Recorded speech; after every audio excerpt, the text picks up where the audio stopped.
이스라엘의 첫 번째 왕 사울이죠. 이 사울에게는 성경상으로 확인할 수 있는 것은 아들들이 6명 정도가 있습니다. 그 중에 사울의 왕자들 중에 요나단이라고 하는 그런 왕자도 있었습니다. 고대 국가 왕들의 주요 임무 중에 아주 매우 중요한 임무가 있었는데, 그것은 뭐냐면 적국과의 전투, 적국과의 전투에 있어서 최전방에 나가서 그들을 지휘하는 그 임무가 매우 큰 임무였습니다.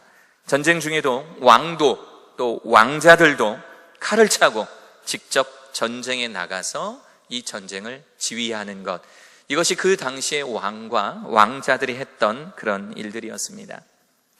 이 사울과 요나단 부자에게 매우 중요한 인물 하나가 나타납니다. 그 인물이 누구냐면 우리도 잘 알다시피 이스라엘의 두 번째 왕이 된 바로 그 인물, 누굴까요? 다윗이라고 하는 인물입니다.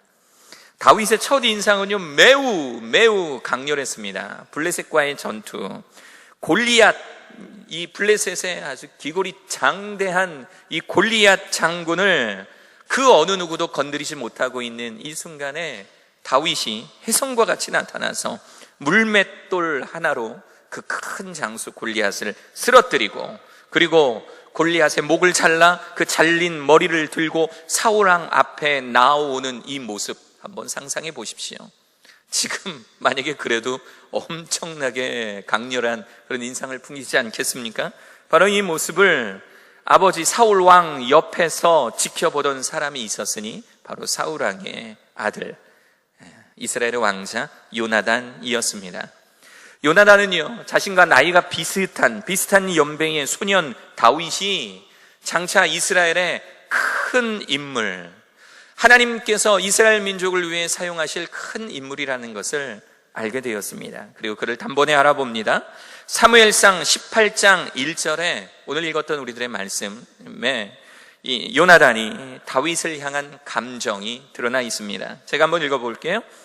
다윗이 사울에게 말하기를 마침에, 여기서 말하는 것은 뭐였냐면 네가 누구의 아들이냐라고 했을 때 그 대답입니다. 사울이 말하기를 마침에 요나단의 마음이 다윗의 마음과 하나가 되어 요나단이 그를 자기 생명같이 사랑하니라. 그를 뭐같이 사랑했다고요? 생명같이 사랑했다. 예전에는 이 말씀 전하면서 굳이 부연 설명이 필요가 없었어요. 그런데 요즘에 특히 동성애에 대하여서 분석하는 어떤 사람들은 성경에도 동성애가 있다라고 이야기를 하면서 이 요나단과 다윗의 이야기를 종종 합니다. 봐라, 마음이 하나가 됐대 하지 않냐? 그리고 생명같이 사랑했다고 하지 않냐? 이거는 동성애 아니냐? 아주 굉장한 상상력이지요. 여기서 말하는 생명같이로 사용된 이 생명, 네페시라고 하는 히브리어입니다. 이 네페시는 영혼으로도 번역이 돼요. 영혼. 그러니까 다시 말하면 뭐냐면 그를 영혼을 다해서 영혼같이 사랑했다. 이건 엄밀히 말하면 우정이라고 하는 거죠. 우정. 요즘에 한 몇 년 전부터 이런 신조어가 생겼죠. 브로맨스라는 단어 들어봤습니까? 남자와 남자의 케미, 이 우정, 정말 전투에서 어떤 아주 그냥 위급한 상황 가운데서 이 서로 생명을 지켜주기 위해 자신의 생명을 걸며 지켜줬던 바로 어떤 남자들의 이 끈끈한 우정, 이거를 브로맨스라고 하는 거예요. 우리가 흔히 알고 있는 육체적 그런 사랑을 이야기하는 것이 아닙니다. 끈끈한 우정. 마치 교묵실에 제가 우리 김근우 전사님을 바라보는 어떤 이 끈끈한 우정, 스티븐 전사님을 바라보는 우정, 우리 오명철 전사님을 바라보는 이런 우정. 마지막은 생략하겠습니다. 표정이 안 좋으신 것 같아서. 이런 우정, 이것을 바로 다윗과 요나단의 우정이라고 할 수가 있습니다. 3절, 4절을 보면 이런 단어가 나옵니다. 요나단은 다윗을 자기 생명같이 사랑하여 더불어 뭐를 맺었으며? 언약을 맺었으며, 요나단이 자기가 입었던 겉옷을 벗어 다윗에게 주었고 자기의 군복과 칼과 활과 띠도 그리하였더라. 3절에서 말하는 언약은 무엇을 의미할까요? 어떤 언약을 의미할까요? 아마 상호 간의 우정, 신뢰를 의미하는 아주 엄숙한 약속이었을 것입니다. 이 세대뿐만 아니라 우리의 다음 세대까지도 이 우정이 영원토록 변하지 않도록 하자라고 하는 이 다윗과 요나단의 아주 끈끈한 그런 언약이 아니었을까. 이 언약은요, 이제 우리가 잠시 뒤에 살펴볼 그 뒷부분에 아주 중요한 역할을 감당하게 됩니다. 이 다윗은 성경에 보니까 어렸을 때라 체구가 작았어요. 그래서 맞는 갑옷이나 무기가 없었던 차에 이 요나단은 자기가 왕자니까 아버지 따라서 이 전쟁통에 나왔으니까 이 요나단에게는 갑옷도 있지 않겠습니까? 또 자신에게 맞는 칼도 있지 않겠습니까? 이것들을 자신의 친구 다윗에게 주는 겁니다. 자신의 겉옷과 또 군복과 무기 이런 것들을 주며 다윗을 알뜰히 챙겨 주었습니다. 사랑하는 여러분, 여러분들에게도 이런 친구 있습니까? 어때요? 지금 역시 여러분들의 앞에, 옆에, 뒤에 앉아있는 여러분들의 친구가 정말 이런 친구입니까?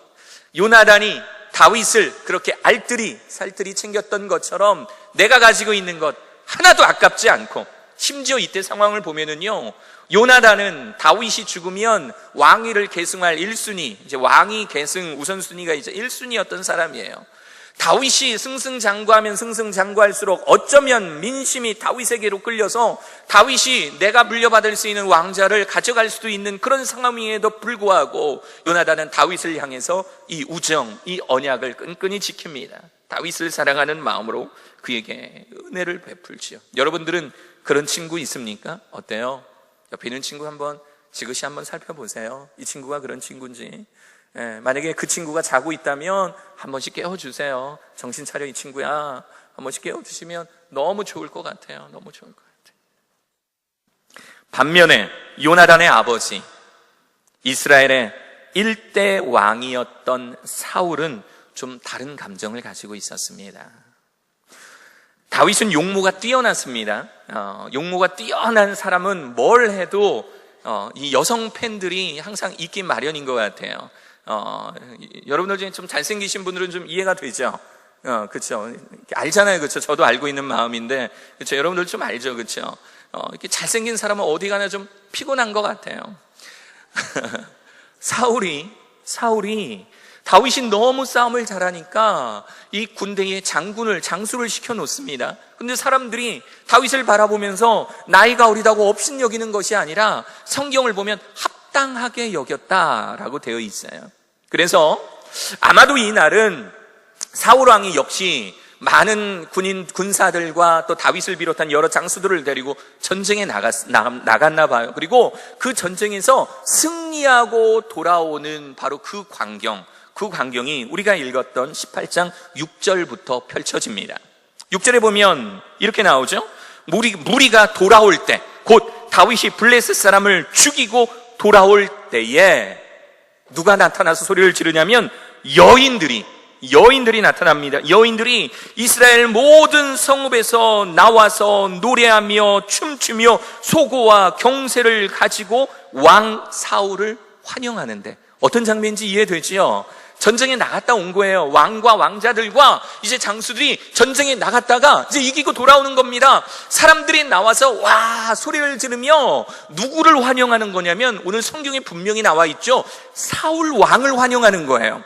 물론 죽인 것은, 이 전쟁의 중요한 역할을 담당했던 것은 다윗과 그들의 이 군사들이었지만, 그래도 사람들은 이 사울 왕을 환영하는 겁니다. 그런데 7절 어떻게 환영하는지 한번 보세요. 7절을 보니까 여인들이 뛰놀며 노래하여 이르되 사울이 죽인 자는 천천히요 다윗은 만만이로다 한지라.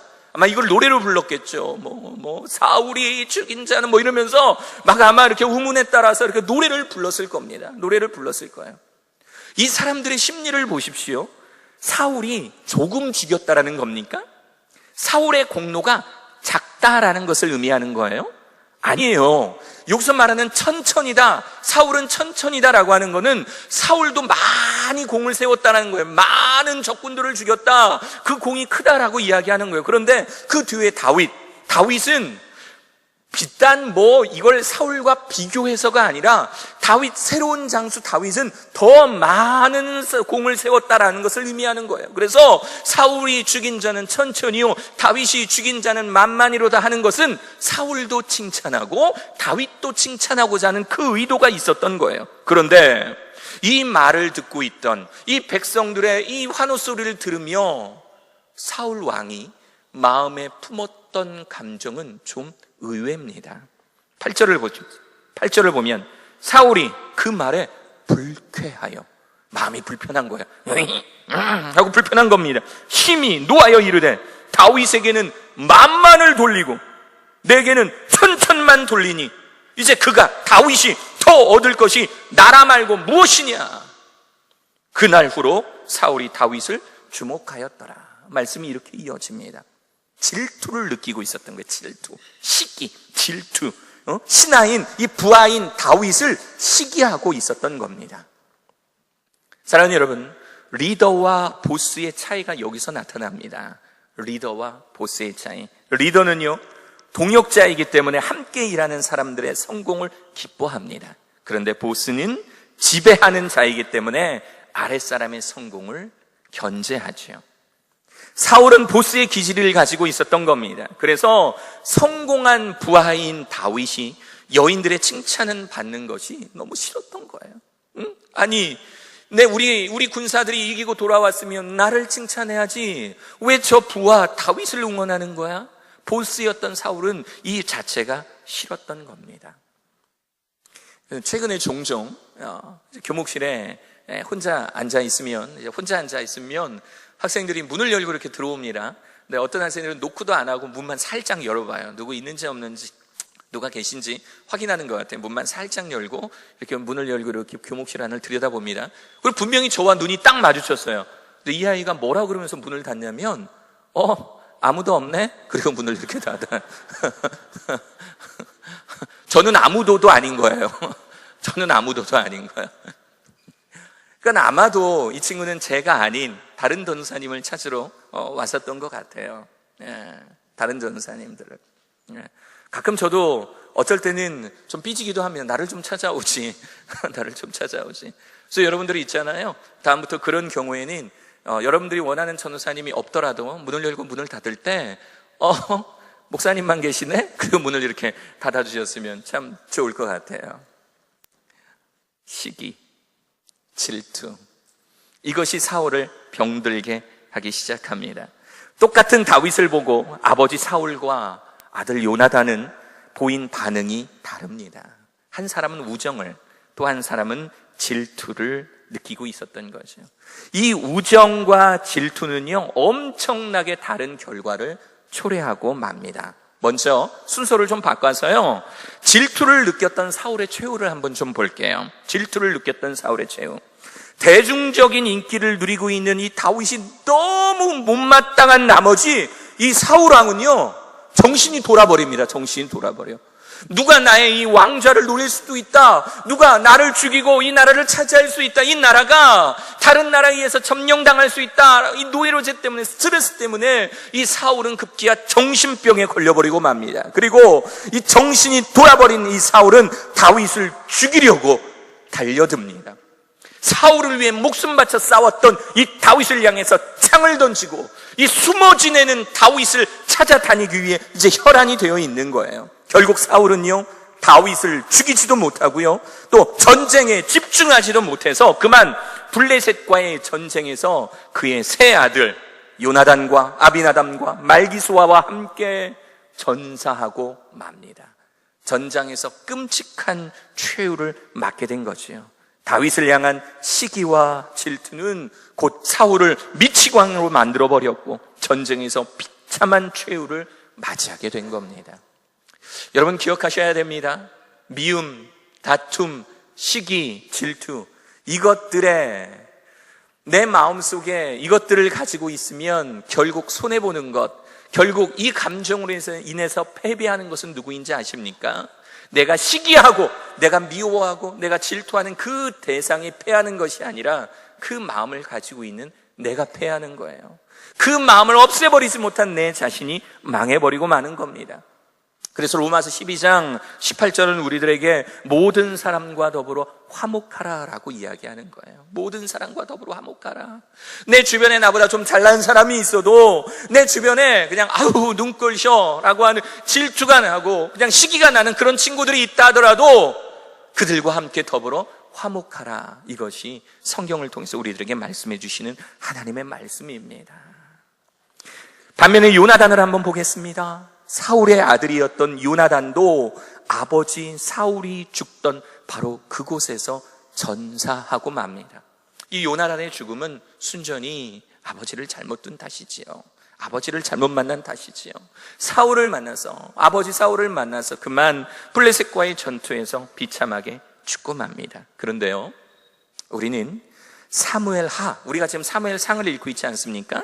사무엘하를 보면 기가 막히게 아름다운 장면을 하나 목격하게 됩니다. 이게 뭐냐면 사울의 뒤를 이어서 이제 왕이 된 다윗이 우정을 나누었던 요나단을 생각하며 신하들에게 혹시 사울 왕의 후손이 남아있느냐라고 하는 묻는 장면이 나와요. 신하들을 불러놓고 사무엘하 9장 1절에 봅니다. 이런 말씀이 나오죠. 다윗이 이르되 사울의 집에 아직도 남아있는 사람이 있느냐? 내가 요나단으로 말미암아 그 사람에게 은총을 베풀리라 하니라. 왕이 되고 나니까 먼저 생각난 사람이 바로 요나단이었던 거예요. 어쩌면 내가 아니었다면 사울 왕에 의해 다음에 이제 왕이 되었을 그 요나단, 친구였던 그 요나단, 나의 절친한 베스트 프렌드였으며 나에게 큰 은혜를 끼쳤던 그 요나단이 생각나는 거예요. 그래서 혹시 얘들아 이것 봐라, 이 나라에 혹시 사울의 자손들, 사울의 후손들이라고 하면 요나단의 자식들 내지는 요나단의 친척들이겠죠. 이 사울의 후손들이 있느냐라고 이 신하들을 통해서 확인을 합니다. 그러자 신기하게도 정말 이 사울 왕 가문의 하인이었던 시바라고 하는 사람을 만나요. 강아지 이름 아닙니다. 욕도 아니고요. 시바라고 하는 사람을 만나요. 그리고 이 시바라고 하는 사람을 통해서 바로 요나단의 아들, 다른 누구도 아니고 요나단의 아들인 무비보셋이 살아있다는 사실을 알게 돼요. 이 무비보셋은 성경에 보면 두 다리를 저는 자라고 표현되어 있어요. 두 다리를 저는 자. 요즘에는요, 요즘 세상에는 약자가 좀 보호가 되고 또 사회복지제도가 잘 돼 있지만 이때 이 시대까지만 해도요, 만약에 내가 몸이 하나가 불편하다, 어디가 잘렸거나 지금 무비보셋처럼 두 다리를 심하게 전다라고 하면 정말 사람으로서 제대로 된 대접을 받지 못하는 그런 환경이었어요. 만약에 사울 왕의 가문 중에 유일하게 남은 자가 무비보셋인데 무비보셋이 장애를 가지고 있다 그러면 그 밑에 신하들이 언제 배반하고 떠날지 모르는 그런 상황이었던 거예요. 요나단의 아들이 있는데 그 요나단의 아들 무비보셋, 다리를 저는 무비보셋이 있습니다 라는 사실을 알게 되자 이제 다윗 왕은 그 무비보셋을 자신 앞으로 데리고 오라라고 이야기를 합니다. 사무엘하 9장 6장에서 8절을 보면 이 다윗과 이 무비보셋, 요나단의 아들 무비보셋이 만나는 장면이 나와요. 다윗과 무비보셋이 만나는 장면. 6절부터 제가 한번 읽어볼게요. 사울의 손자 요나단의 아들 무비보셋이 다윗에게 나와 그 앞에 엎드려 절하매 다윗이 이르되 무비보셋이여 하니 그가 이르되 보소서 당신의 종이니이다. 다윗이 그에게 이르되 무서워 말라. 내가 반드시 내 아버지 요나단으로 말미암아 네게 은총을 베풀리라. 네가 불쌍해서가 아니에요. 네가 불쌍해서가 아니라 너의 아버지 다윗, 사무엘상 18장에 나왔던 바로 그 언약, 다윗과 요나단이 맺었던 그 우정의 언약, 바로 그것을 지키려고 드는 것입니다. 내가 반드시 내 아버지 요나단으로 말미암아 내게 은총을 베풀리라. 내가 네 할아버지 사울의 모든 밭을 다 내게 도로 주겠고 또 너는 항상 내 상에서 떡을 먹을지어다 하니, 왕자나 할 수 있는, 왕의 아들들이나 할 수 있는, 왕과 가까운 사람만 할 수 있는, 왕과 함께 겸상을 하는 그 은혜를 무비보셋에게 주겠다라는 거예요. 요나단의 아들이면, 내 사랑하는 친구 요나단의 아들이면, 나와 우정의 언약을 맺었던 그 요나단의 아들이면, 그렇다면 너도 내 아들이다 라고 하는 그 개념이 여기서 나오고 있는 것입니다. 8절, 그가 절하여 이르되 이 종이 무엇이기에 왕께서 죽은 개 같은 나를 돌아보시나이까 하니라. 이때 당시에 가장 자신을 낮춰 부르는 것이 종 또는 개 같은 저를 이라는 표현이 있어요. 이때 당시에는 자신을 아주 낮게 부르는 그런 표현인 겁니다. 저같이 낮고 저같이 천한 자를 왜 돌아보십니까? 내가 네 아버지 요나단에게 받은 은총, 은혜가 있기 때문에 다윗은 이렇게 설명하고 있는 것이지요. 다윗은 요나단과의 이 우정의 약속을 지킨 겁니다. 전쟁에서 만난 우정, 심지어 자신이 아버지를 이어 왕이 될 수 없을 수도 있다라는 사실을 알면서도 이 사울왕이 다윗을 죽이려고 했던 바로 그 장소에서도 이 요나단은 다윗을 어떻게든 살려서 이 성 밖으로 내보내기 위해서 노력했던 자가 바로 이 요나단이었어요. 그럼에도 불구하고 하나님의 사람 다윗을 열심히 도와준 이 요나단과의 우정에 다윗은 최선을 다해서 보답해주고 있었던 것입니다.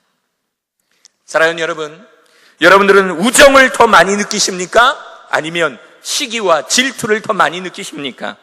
여러분들 주변에 있는 친구들을 바라보면서, 나와 함께 일하는 동역자들을 바라보면서, 우리 부모님들이 직장에서 만나게 될 그 직장 동료들을 바라보면서 우정을 느끼십니까? 아니면 시기와 질투를 더 많이 느끼십니까? 다른 사람의 성공과 성장, 발전을 지켜보며 우리는 과연 어떠한 마음을 품고 있는지요? 오늘 우리는 우정과 질투 사이에 커다란 결과의 차이가 있다라는 것을 함께 나누었습니다. 하나님께서 원하시는 것은 우정이지 시기와 질투가 아닙니다. 하나님께서 허락하신 내 동료들, 내 친구들, 내가 만나는 모든 사람들을 바라보며 함께 응원해주고 격려해주며 우정을 나누는 것이 하나님을 믿는 우리가 해야 할 가장 중요한 덕목인 것입니다. 혹시 여러분들의 마음속에 시기와 질투와 미움과 다툼의 마음이 있다면 오늘 하나님께 내려놓고, 주님, 내가 만나는 모든 사람, 또 나와 함께하는 모든 동료들, 나의 친구들을 바라보며 시기하지 않고 질투하지 않고 사랑하는 마음으로 보듬어주며 이들의 성공을 간절히 바라며 안아주며 함께 성장하는 그런 우정이 있게 하여 주옵소서. 기도하실 수 있는 여러분 되시기를 간절히 바랍니다.